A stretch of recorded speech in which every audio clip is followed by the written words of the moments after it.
Shut up and sit down.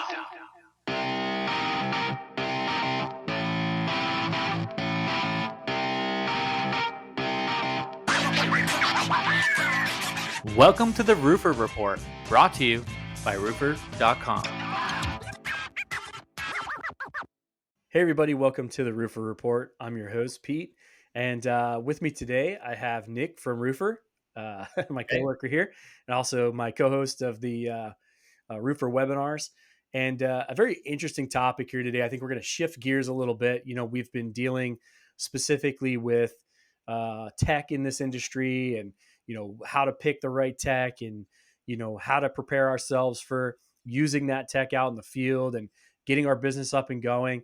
And today we're going to completely shift the gears a little bit and go more so talking about roofing itself, right? And we're really going to dive into roofing materials and talk a little bit about the pros and cons of roofing materials, and just the applications that we see, where things work best, and get an idea of what your options are if you're out there. Maybe you're new to roofing, or maybe you're thinking of making a change, or offering some other options in alongside of what you're currently offering, and just get out there and learn some more. So Nick is our in-house resident expert on roofing materials and everything roofing. So we thought he's the perfect guest for this. And we're going to dive right into it. Nick, I'll let you give a little bit of background on yourself, and, how you came to this point, and, your background in roofing and dealing with roofing materials, right? Yeah. So I'm a actual roofer. I'm not just a roofer. I've been in the industry my entire life. My dad's a roofer. Has his company been in business for 28 years now, up north of Toronto, in Canada. And I started out roofing when I was 12 years old.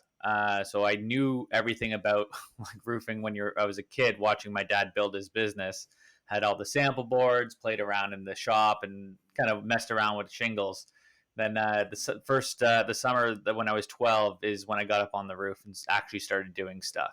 So as I was a laborer, building up that and understanding things more, understanding how to install a roof by learning from my dad and his workers around him, I started becoming a shingler and started shingling. And after I was done school, I went full into it, and it was running the company with my dad, running the crew, installing day in day out, 12 months a year up in Toronto. So throughout the winter and everything, and I really fell in love with it. Fell in love with installing, with the knowledge of it, and going from there. Anytime a new product came out, I was excited to try it. We would order it from our supplier, bring it to the shop. My dad, I grew up on a farm. We had a big a shop out there, so in house, and would install it, play with it, see what it's like, and go from there. After roofing, I started doing roofing sales. So I was selling with him, and then started selling in Toronto, the GTA. Started selling did some selling in Florida and California as well. And I've always been a curious cat, and it did not slow down when it came to roofing. Any chance I got to learn about a material application, anything, I either wanted to do it with my hands or go to the factory and learn about it in person.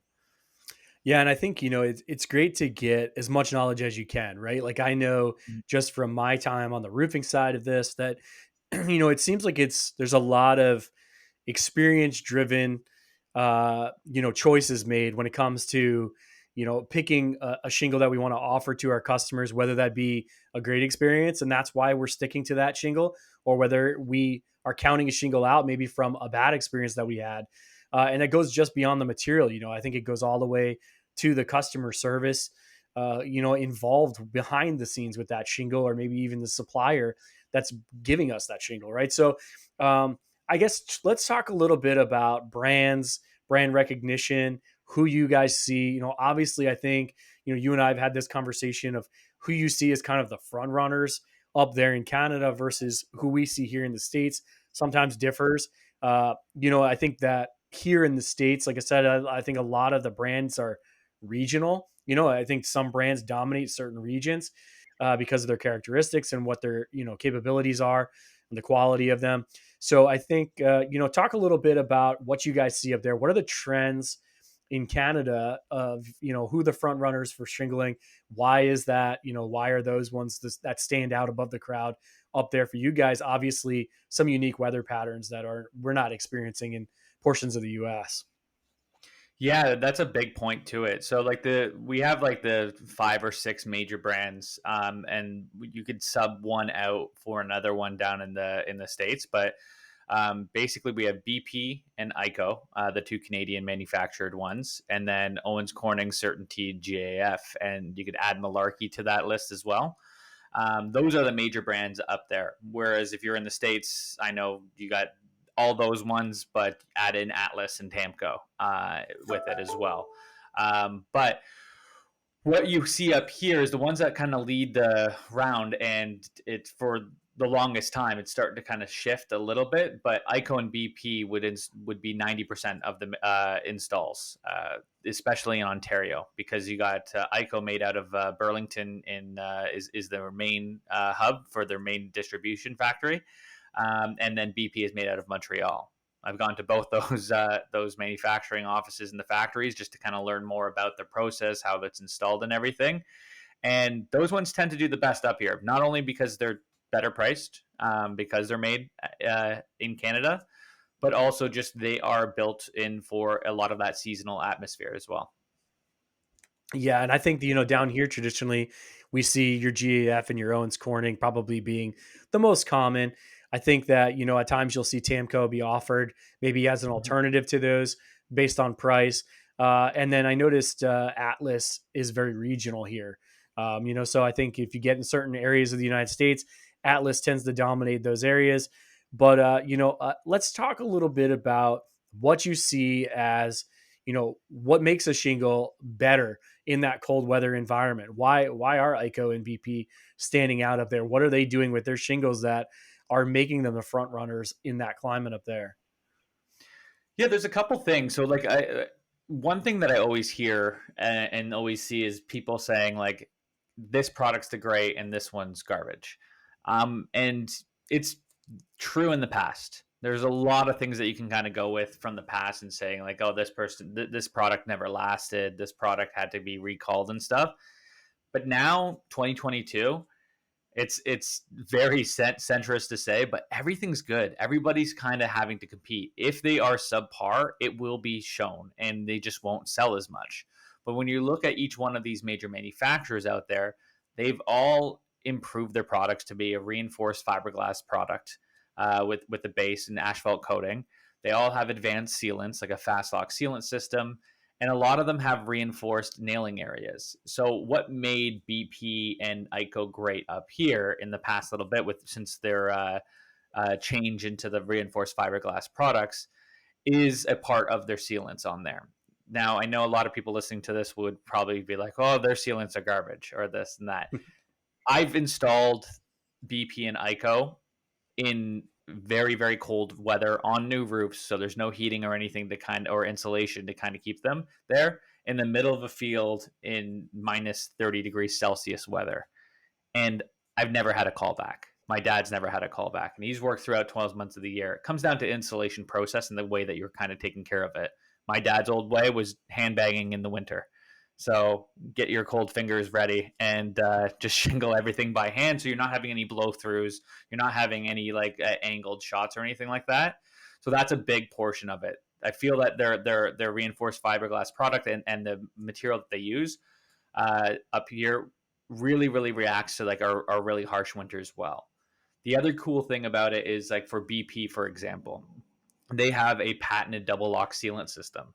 So they have the pattern sealant band at the very bottom that allows water to kind of drain from getting in behind and seal. But about halfway up through the shingle, they have a solid sealant band that goes right across that, and it lands on the top of the shingle below it.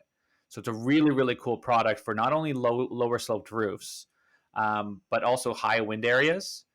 So if you're in the Maritimes or in parts of Quebec where you're getting a lot of wind off the water, it's a really great option. But also for snow load, ice damming is a huge thing up here. Anytime that you get in the winter, most of the times you get a call, there's a leak from somebody. You ask, does it happen all the time when it rains, or is it just happening right now as the snow's melting? So that's kind of what's very unique about a BP product, is that their double lock sealant system is going to avoid having issues when it comes to ice damming. Water can back up under the shingle now because of the ice blocking it, but once it gets to that solid sealant band that's halfway up, it's really restricting the ability for the water to go up and underneath the shingle below it. And that's one of the really cool innovations that a Canadian product has made for a Canadian type winter. Yeah, very cool. I mean, I think, and that's, I think that's why some of these shingles are really shining in certain regions because of things like Mhm. that, like small changes or small feature upgrades that are making them, dominate a specific area because of their capabilities, right? Down here, obviously GAF, a huge manufacturer of shingles, very popular. The Timberline line for them is a super popular shingle. Tons of guys, certified contractors, master elite contractors all over. I know I'm in New Jersey. Those guys are everywhere. Speak a little bit to their product and what the pros and cons you see of that line of shingle are, and why you think it has become so dominant in the States. Yeah, well, GAF is North America's best-selling shingle. They're owned by one of the oldest companies in the world, right? And they are a marketing machine. They have a lot of money to spend on innovation, a lot of money to spend on creation and research and development, and it shows. Their line of shingles is pretty incredible. And now we can even go into a future podcast talking about like their solar creation too, Yeah. really opening up the door for so much. And that's what's very impressive about GAF, or GAF as they're called up in Canada. They don't like um, yeah, we just short form everything. So what's really cool is obviously Timberline is known as the best-selling shingle in North America. It's a great product. It's got a 210-kilometer-an-hour wind rating or 150-mile-an-hour wind rating there, and it's a great looking product and installs very well. Nice and easy. The line's very noticeable that you're going to nail onto. So when you're shooting across with the nail gun, trying to get bang on those shingles quick, makes it nice and simple. Also, that brand recognition is everything for clients. So when you're talking to a client and they're looking for something, it doesn't take long to search and find the negatives online. But though it's also true about that, it's not hard to find out the positives. And GAF is covered in the positives. So when a client who's not well versed in the roofing industry pops up and says, "Hey, like I really want my new roof done. Can you get the Timberline?" That's one of the first questions that you're always going to get. And they've really continued to improve on that Timberline line with a HDZ shingle now. Everybody's getting into that reinforced nailing area where we got the ICO Dynasty, Owens Corning Duration, and now GAF HDZ. It's a fantastic product, really opens up that and allows for the installer for the speed of installation with that 1.25 inch nailing line while not worrying about missing that double locked area or the reinforced nailing situation. Yeah, I mean, obviously they have done a great job of, like you said, of marketing. I think their certification program has allowed them to really have these guys out there pushing it. I know here just locally in my area, it dominates. I mean, you see, Yeah. I can think of probably 4 houses that are within a block of my house that I've seen done, and they all have had Timberline shingles put on top of them. So it's they definitely dominate for sure. So I guess speak to the fact of, like, I think some of the companies have been considered lower end products. I think I want to say Tamco. I think Atlas has done a really good job of coming on strong in the last couple of years. I mean, speak to those products and how you've seen those products improve over the last couple of years. Why? What features have they added that have made those improvements? And do you think they are substantial players now? Like you said before, I think everybody's kind of starting to reach this equality point almost where their shingles are so similar. So what do you see them set those guys setting themselves apart with? Like, what are they doing? Yeah, everybody's got something different now, and that's what's really cool. So when you're looking into a shingle line for to install, or a customer's looking into it, they're going to look at different situations. Obviously, the marketing, like we said with GAF, is great, and the certification program is going to make the customer feel very comfortable. But from an installer's perspective or a salesperson's perspective, One thing to keep in mind and really look into is what kind of roof am I installing onto? What's the surroundings like? What's the weather patterns like? And that could really help you find out which product's best for you. I mentioned the BP double lock sealant system. So if you're in a cold area with a lot of ice damming, a low slope roof, that might be the best situation for you. Now, on the other side, bringing back to Atlas, what Atlas has done so well, and goes into marketing and it goes into some other things and warranties as well, is the Scotchgard algae saver. Mm-hmm. Like, what a way to kind of, number one, jump on a brand like that, Scotchgard, to get like someone like Mike Holmes, who's all over TV anyways, to be that person, your face of it, and then also to add the warranty to it. Every product out there has the algae blocker in it. It's a copper ion fusion that's kind of put into the actual coating of it, so it coats the entire roof and restricts the algae growth. But pretty much every manufacturer out there has a 10-year algae resistant warranty on there. With Scotchgard, they have a lifetime one on there. And that's something that's super unique and super different from everybody else. So if you are in an area like, say, New Jersey, it's got a lot of forests, a lot of trees, a lot of shading, you're going to get that algae built up. And for those of you listening or watching, they're like, oh, how do we know if we have algae on the roof? If you're a homeowner or just someone new to the industry, those large streaks that you see up the roof that looks like somebody poured different color paint that go right down it, that's your algae growth. And what it does is slowly deteriorate your shingles over time. Not only does it look like garbage, but it actually starts to deteriorate the product. So what Atlas has done is not kind of joined the rest of the people out there and said, oh, what are they doing? And I'll add on to it. They've went with something that nobody else has and really put all their money into it. And that's what's really cool about the Scotchgard. Tamco, very similarly, with their branding and stuff, their certification program is getting pretty impressive too.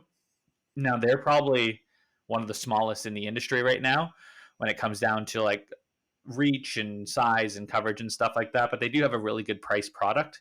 And their architectural shingles are very impressive. I haven't installed those. There's actually the only ones that I haven't actually held and installed because they're not in the northeastern United States that I've been there, and we don't have them in Canada. But from all the research I do, and like I said, I'm a nerd when it comes to this stuff and read up about it, they seem to be like really improving and making a push. And going back to it, everybody's on even playing ground. There's other things that are going to keep them ahead, like marketing dollars and everything else. But between certifications and features that they've added to their products, there's a lot of good options for you as an installer to start looking at to what is going to be my go-to for my company. So let's talk a little bit about that. You said your dad has the business. Do you guys approach it as, we really have to have like a shingle that's kind of our go-to, or do you guys keep an array of shingles, right? Do you offer to the customer, different shingles depending on the situation or the climate or their location? Uh, and I guess speak to that a little bit of how that helps you as far as sales goes, right? Because I think you get a lot of customers like, or contractors, like I know the guy who did my neighbor's roof, he was a GAF installer. That's all he installed. GAF. That's it. Nothing Mm-hmm. else. And I think that's common, especially for, maybe a newer contractor, right? To kind of like latch onto a shingle brand that he has good experience with and run with that. And then I've seen other guys who have, maybe a good, better, best offering, and good, better, and best is 3 different manufacturers worth of shingles, one for price point, 2 for warranty, a couple of reasons why. But so I guess speak to that, and how do you prefer to do it? What's your thoughts? Yeah, there's a lot of different ways to do it, and when I was selling a lot, especially in the GTA, the Greater Toronto area, I would see everything. There are people that are just straight, I am this type of installer, and that's it. And there's other ones who are like, here's everything. Like, what do you want? Tell me. And it really comes down to a couple things. Number one, I really think it's good to hitch your wagon to one main product, but also have some other ones out there. So have your favorite, have your one that you're kind of really fully trained with. So, for example, if you're an ICO certified installer, which that was my dad's poison. So he loves them. He really good product, really enjoyed installing them, never had an issue with the customer service, all that stuff. So he was certified in that. But if somebody asked for another product, he's not going to turn down the job. He would install it. he would order it. It would just be a different price point because, again, if you hit your ride onto one product specifically and one supplier specifically, you're going to start getting rebates. You're going to start getting a little bit better price point to position yourself better in your market. Now, what I've also seen with people down in that I used to like work with and sell with and stuff is that they would be certified in 2 to 3 products. So there was one company that I worked with out of the GTA, and their quotes would say it would be BP, Owens Corning, CertainTeed, and JAF. They would have a price associated with each of them. They would all be the architectural style shingles, and they were certified in 3 out of the 4. They were certified in BP, Owens Corning, and CertainTeed. So they would give a price for a standard installation, which would be their good, which would be just the architectural shingle by itself. And then they have the better, which would have been if you want the certification on it, the 50-year non-prorated, we could do everything that's listed on there and go from that. So they're offering out the limited lifetime warranty and the extended warranty as well. Where I think it comes down to a salesperson's kind of, especially in now this culture that we're in now with being able to research anything with the drop of the hat, is really knowing your competition, not just your sales competition from company to company, but the other manufacturers out there. If you are a GAF person and that's all you sell, and you're going up against a quote from, say, ICO.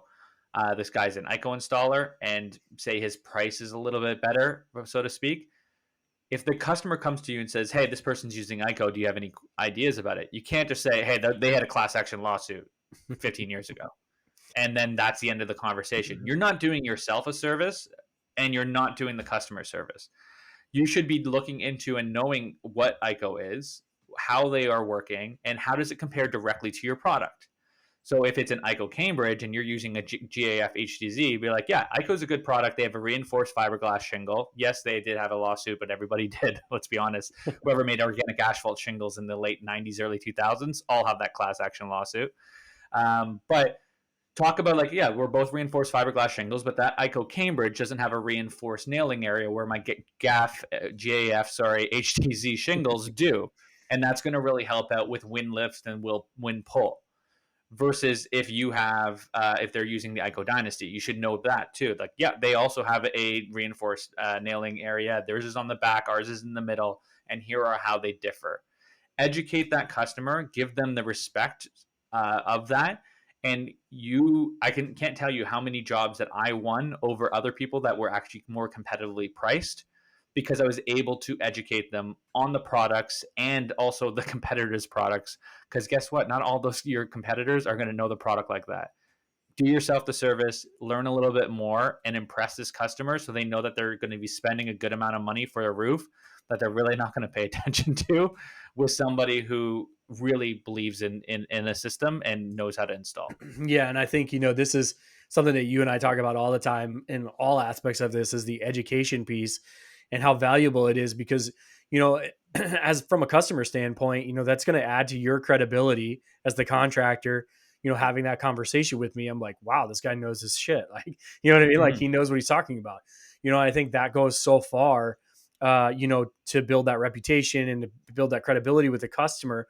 But also, I think, we are seeing that shift where it's a lot easier for a customer to do their own research and learn their own information, and figure out what they think is the best product. So, they may have a question for you about a product and it may not even come from another, contractor's quote.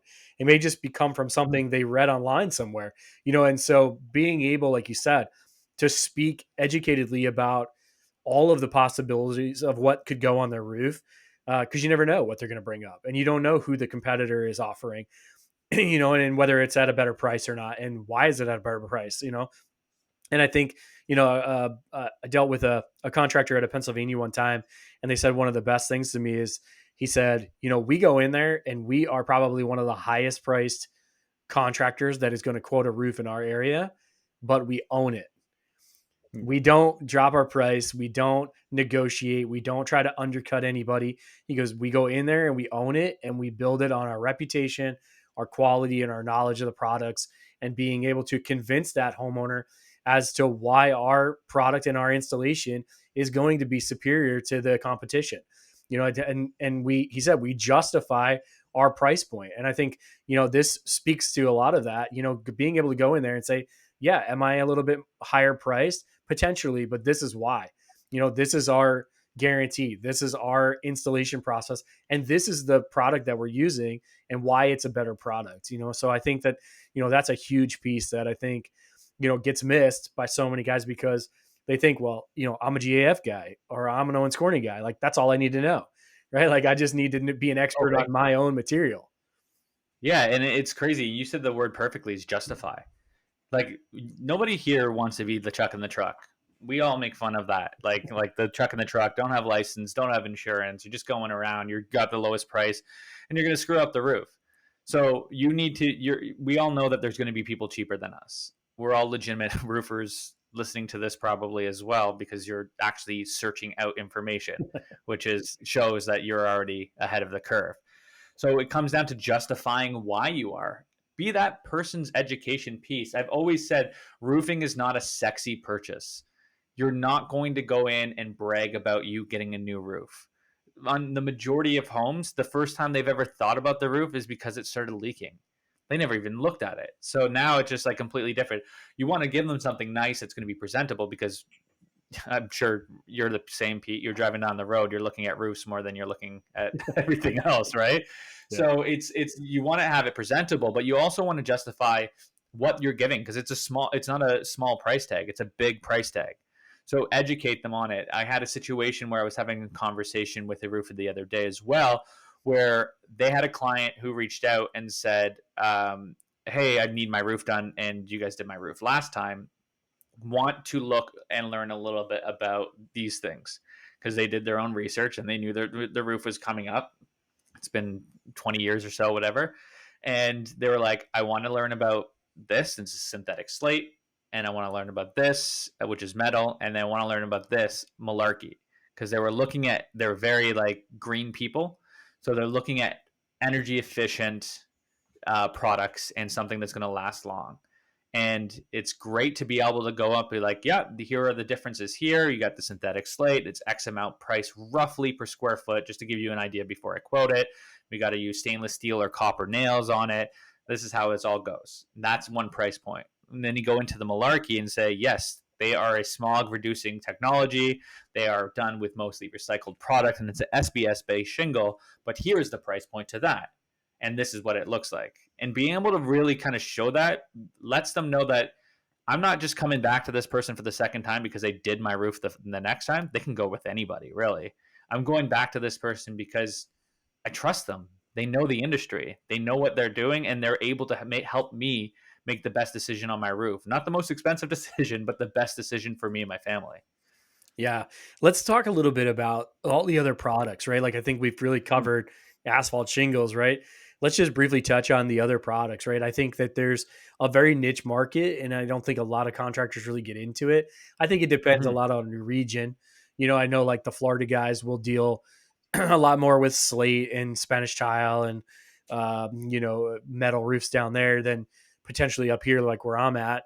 Everybody just kind of goes traditionally with shingles, but I guess speak to a little bit to the products outside of the asphalt shingle and, what your thoughts are on those. And, obviously we're talking about a completely different price point and a completely different installation. So, if I'm a roofer, maybe I've, kicked around the idea of going that way and installing some of those products. What are your thoughts on that? And have you guys ever done that with your dad's company? And if so, like, what did you guys think? Yeah, I think like going back to like the whole good, better, best thing that you were talking about, you can do good, better, best for like a 3 tab architectural and designer shingle. That's pretty easy, or 3 different types of shingles from 3 different brands. But a really cool way of doing this nowadays is depending on who your client is customize a good, better, best for certain clients, right? So give them a reinforced fiberglass shingle, like a GAF Timberline. Give them an SBS based shingle, which is your next step up, like an Owens Corning Flex or Malarkey, right? Something that's going to give them a higher hail rating. It's going to be recycled. It's going to be. I loved always doing that test where you could roll it up into like a little like cylinder and pull it back, and there's no granular loss on that stuff. Really, really cool to impress them on that. But that's a different price point as well. And then you can go into something like a synthetic slate or synthetic cedar. It's a little bit more expensive, but it's got a lifetime warranty on it, and it's pretty. Like if you got a nice home, like a big home with like a very steep roof that shows off from the road, let's make it pretty. Don't slap a 3 tab on there. It's gonna look ugly and just very dated. But let's make it like the house of the neighborhood where everybody's driving by and asking you questions about it. Make it like a centerpiece. And so I really like how like so many different companies out there are creating new and improved products. Not only improved in looks because they've always been doing it with like a carriage house or Royal Victorian type shingle that could look a little bit different but is much more expensive. But now it's performance based too. Like the SBS shingle is fantastic. It doesn't matter if it's cold, if it's hot, or whatever. That thing's gonna last, and it's really good for the environment and all that stuff too. And that could help sell. And now the synthetic slate is the pinnacle. Obviously, it's the most gorgeous thing that you could put on a roof, but it's also the most expensive thing Yeah. that you need to put on your roof. And you'd have to, if you want to switch to slate, you'd have to beef up your trusses and really help out with the weight on it. But now with synthetic slate, you can make it look damn near slate look and provide a really nice presentation for about half the price. Instead of, I know certain areas, regular slate's going to be like 30 square foot, or if you're looking at a synthetic slate, you're looking at $14 to $15 a square foot, and it looks fantastic. And it's honestly, it's really easy to install too. You get a skill saw to cut the edges. You don't need to be like those. I don't know if you get new nerd out like I do, but I watch slate installers every once in a while, and you're like, damn, these guys are artists. Like it's like what I do and they do is not the same. Not the same thing. Yeah. No. Yeah. So one thing that you touched on earlier that I just want to kind of wrap this all up with is let's talk about the future of shingles, right? Like obviously, things have improved over the last couple of years and they continue to improve. And obviously it is looking more and more like the future of shingles is solar shingles, right?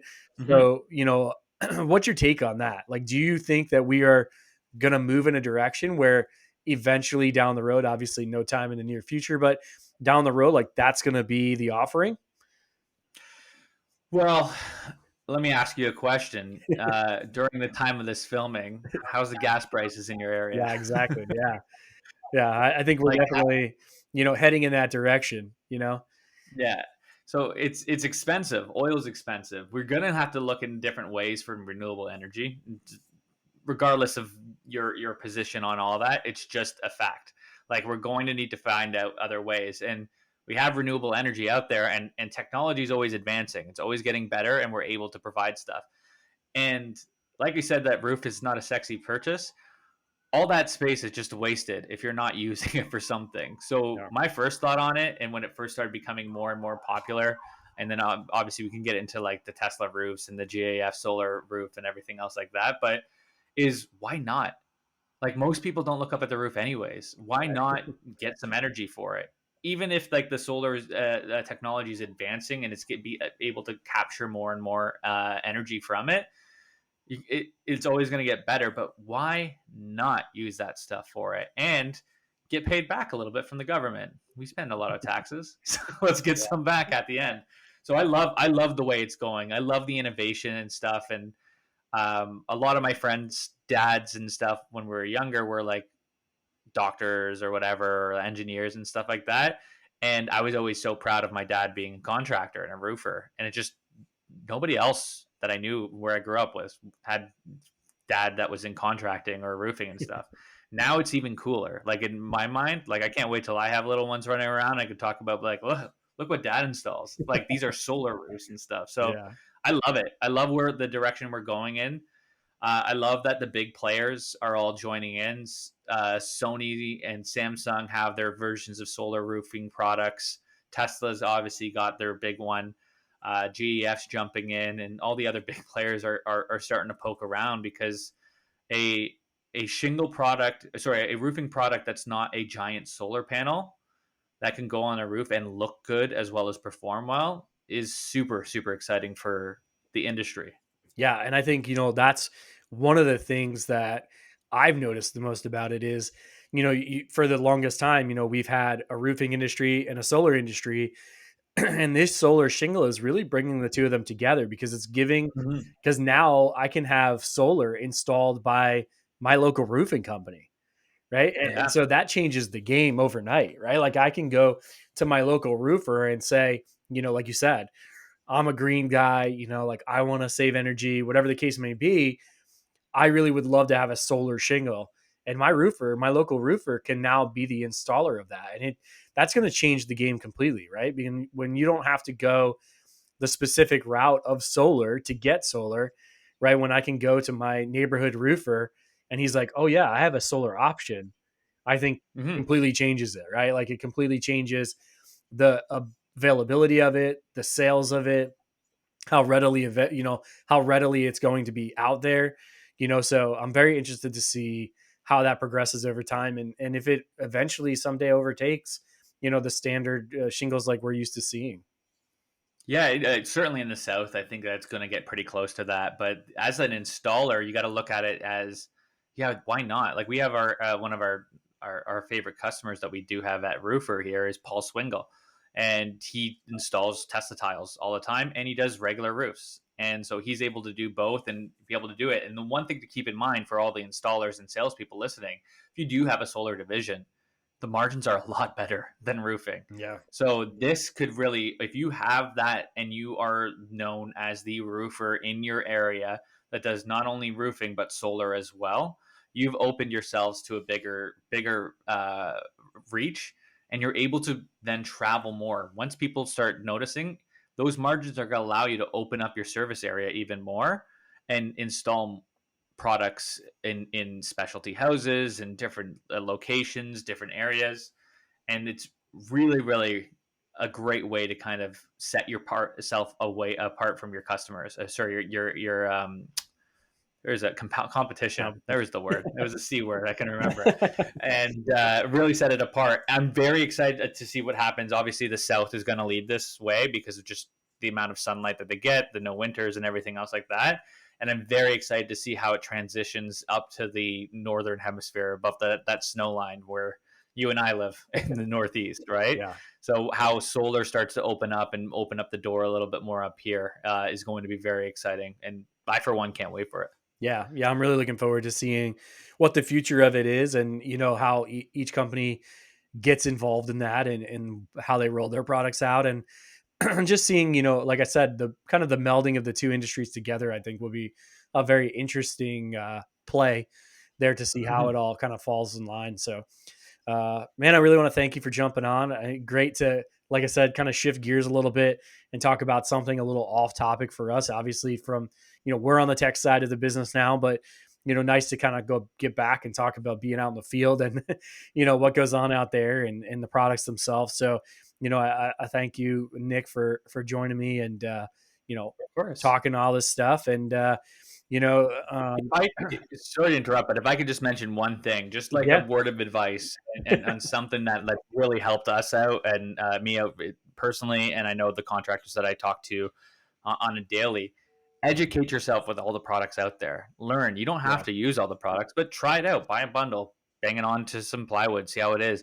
And all these manufacturers, they all have tours and stuff that you can go. You could sign up for them, talk to your supplier, go out. I know that I before the pandemic, I went down to Medina, Ohio, to the Owens Corning plant to go look about it and talk to the installers and the manufacturers, and that kind of stuff really sets you apart from your competition, and you're going to sell way more roofs and be able to justify your pricing and everything like that a lot easier with it. So conversations like this are great, and if you have any questions, just hit us up. I'm always happy to talk roofing. yeah. Yeah, great piece of advice. I mean, like we've talked about the education piece so many times, and I think that's really the biggest takeaway from this is take advantage of every chance you get to educate yourself a little bit more. Like one thing that you told me even when I first started here at Roofer with you is like, hey, I'll just go out in the yard and buy a thing of shingles and tack them on a piece of plywood or something like that, and just Mhm. see how they install and see what they look like and